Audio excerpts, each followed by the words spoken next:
There's this particular questions that has been, in fact, I watched a podcast where the lady had to be walked out of the podcast because she was so against it. And that question is, you men always ask, what does a woman bring to the table on the first date? Like before you marry a woman, you men always say that. Do you think that's an appropriate question? Or in what context is that question is supposed to come in? I'm trying to understand what the question is. What does a woman bring to the table? Yeah, before I marry you as a man, what do you bring to the table? The question is, what is the man bringing to the table? No, but of course, I'm sure you know the rationale for that question, because we have always held down the woman economically, and that we've told the men that is the man that is responsible for taking care of the woman, as if the woman is a child.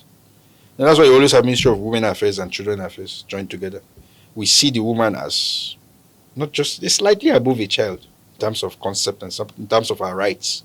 And so we tell the man that you're supposed to be taking care of your woman, take care of your wife. And that is where that question comes from. Since I'm supposed to be taking care of you, what are you bringing to the table? But it was you that told the man that was his job. That his job is to pay for the woman's meals. His job is to clothe the woman, shelter the woman, provide for her needs. And so the woman sees marriage as a job that she needs to be paid for. And that's why the man is asking that type of illogical question as far what do you bring to the table. Now flip that coin. Now we have women who are working career women who have their money. Yeah. They are the ones that clothe and feed the man. Mm-hmm. Of course, the logical question again will be, the woman will ask, what are you bringing to this relationship? You're a freeloader, eating food for free, sleeping for free, driving my cars for free. So it occurs in both ways. So, but traditionally we always know that the man is supposed to, that's what they tell us, that the man is supposed to take care of the woman. That is wrong. It's a wrong concept to give out to a child, that you as a full-fledged human being are under somebody who should take care of you. Wrong. A parent should take care of a child, yes. The responsibility to take care of a child, clothe, feed, all those 6+1 services we provide to children is the responsibility of the parent to do that. But an adult should take care of themselves. So why are we propagating the idea that the man should take care of the woman? Why? The man should help the woman when she is in need of help, which is when she is pregnant and going to give birth. She needs a helper. Mm-hmm. The man never gets pregnant. Mm-hmm. So he doesn't need a helper for anything.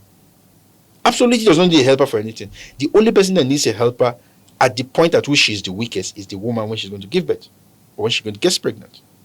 So these roles that we are pushing, these ideas we are pushing into the heads of men to say that your job is to take care of the woman, it is at the point of pregnancy. But remember, we have women who are working, who have their money and take care of themselves. They can hire house helps. They can hire whoever, doctors, to take care of them. Yeah. So do we ask them what they bring to the relationship? You see, poverty brings rubbish for somebody every time. And that's why we tell young girls, please, don't go into a relationship that is lopsided in terms of the economics of relationships. That is, you go out to eat dinner and you're waiting for the man to pay. No. Take the man out for dinner. Take him to NUJ, buy fish for him and pay the money. If he says, let me pay, so no, I came with my money. I'll pay for you. It shows you that you are equal in that relationship. But if we keep telling our girls that it is the man that should pay, and then you see young girls when they go out for dates with a man, they will sit down, they will bring their friends. They will eat. After eating, they will now ask the man to pay. What do you think? You're showing the man that you are a freeloader, you're eating his money, so he can afford to tell you that nonsense of what are you bringing to a relationship. But when you have been eating, we've been paying for each other, you won't ask me that question.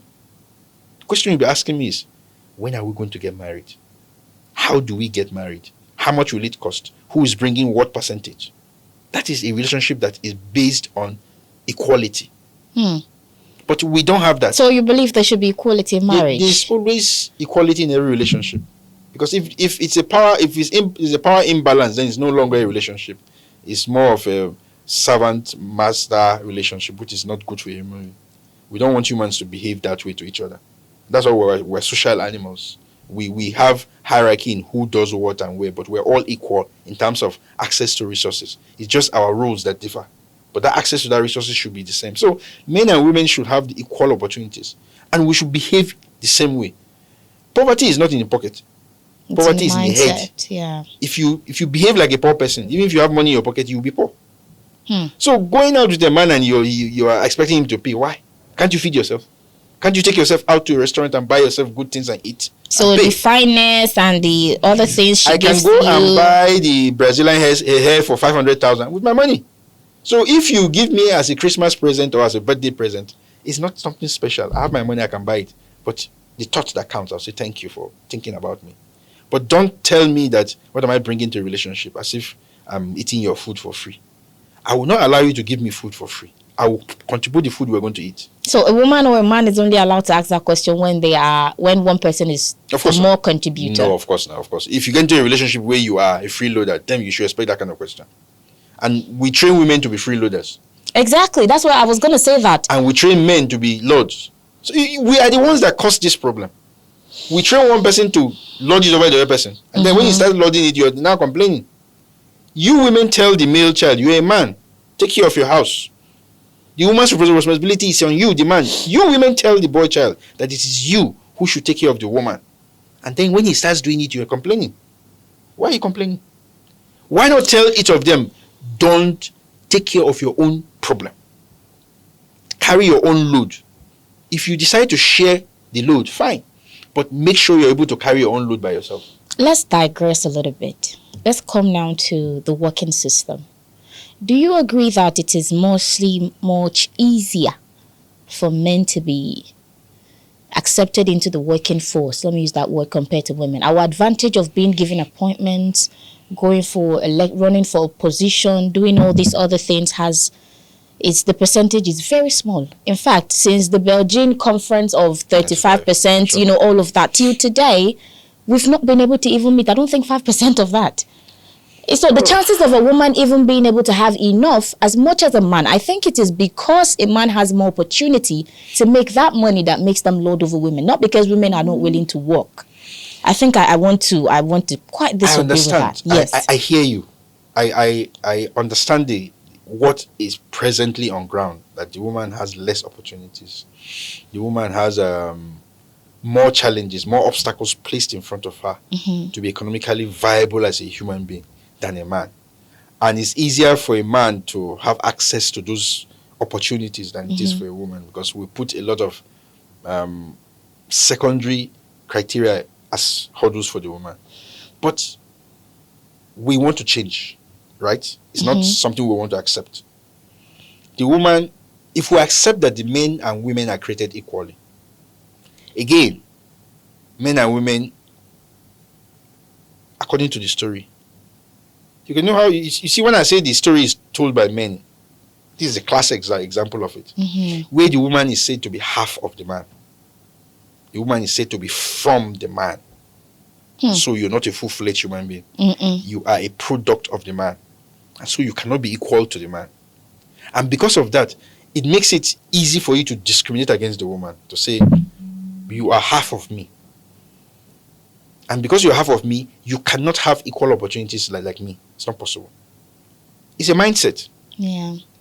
And like Chimamanda just said, if the fallacy of the single story, we've told this story so much and so many times and so consistently that over time, the individual, the woman starts living that story, that she is half of the man. She cannot be equal to the man. And so when she goes out to look for that same opportunities that is provided to the man, she tells herself, the first person she has to fight over is herself, to convince herself that, I'm good enough. Do that? Can I do? Am I allowed to do it? The man doesn't have that inhibition. He wants to be a doctor, wants to be a governor, he goes out there. But for a woman, she wants to be a governor, she starts asking, will they accept me as equal?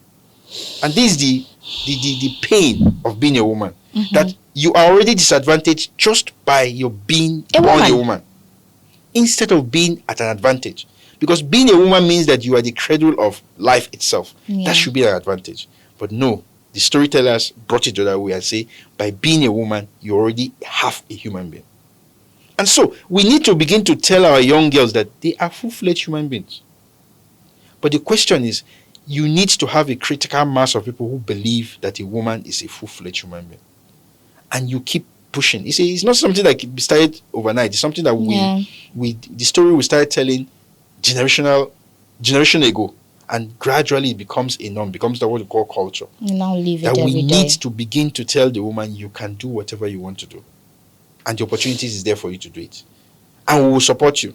Because the men have social support when they want to do something. If a man wants to be a governor and goes for late night meetings and goes for meetings that last 2 weeks, and meetings will have half clothed women around the meetings, nobody disturbs him. So he's a man. Okay. So he's okay.